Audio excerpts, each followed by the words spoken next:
এখন কত দাড়িওয়ালা টুপিওয়ালারা নবীর বিরোধিতা করে, মিলাদুন নবীর বিরোধিতা করে, হায়াতুন নবীর বিরোধিতা করে, নূরের নবীর বিরোধিতা করে, মিলাদ কিয়ামের বিরোধিতা করে, করবেই করবে।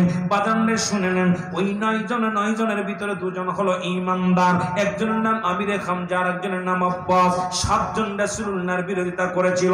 ওই 7 জনের বংশধর যারা নবী মানে না তারা, ওই 7 জনের বংশধর যারা নবী মিলাদুন নবী মানে না তারা, ওই 7 জনের বংশধর যারা নূরের নবী মানে না তারা। যতই আপনি বুঝান ভালো করে, লিখে নেন ভালো করে, জেনে নেন, ওই 7 জনের বংশধর যারা আমার নবীর মিলাদ কাম করে না তারা, ওই 7 জনের বংশধর যারা আমার নবীকে সাধারণ পাবলিক ভাবে তারা, ওই 7 জনের বংশধর যারা এই দুনিয়ার মধ্যে মারো কাটো জ্বালাও পোড়াও তারা, ওই 7 জনের বংশধর যারা নবীর দুশমন তারা, ইসলামের দুশমন তারা। জোরে জোরে বলেন ঠিক কিনা?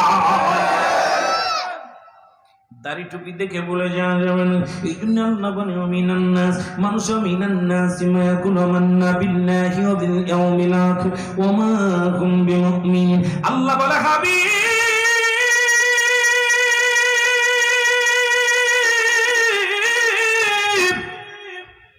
ও মিনান নাস, মানুষের মধ্যে মা কুল তারা বলবে আমান্না ঈমান আনছে বিল্লাহি, আল্লাহর প্রতি, বিল ইয়াউমিল আখির, কিয়ামতের প্রতি বিশ্বাস স্থাপন করছে।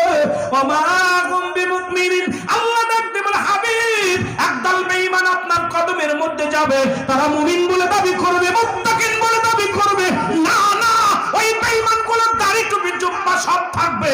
এইরকম হাজার সবুজ পাগড়ি দ্বারা আছে, তারা নবীর মিলাদ মানে না। হাজার সুন্নি লিবাস ধরে এ মুসলমান আমাদের মধ্যে ঘোরাফেরা করে, তারা সুন্নি মানে না, সাদা পাঞ্জাবি গায়ে টুপি মাথায় আছে। এই চট্টগ্রামের জমিনে লম্বা দাড়িওয়ালা লম্বা টুপিওয়ালা মানুষের অভাব নাই, কিন্তু নবীর নাম শুনলেই চুলকানি ওঠে। জোরে বলেন ঠিক কিনা?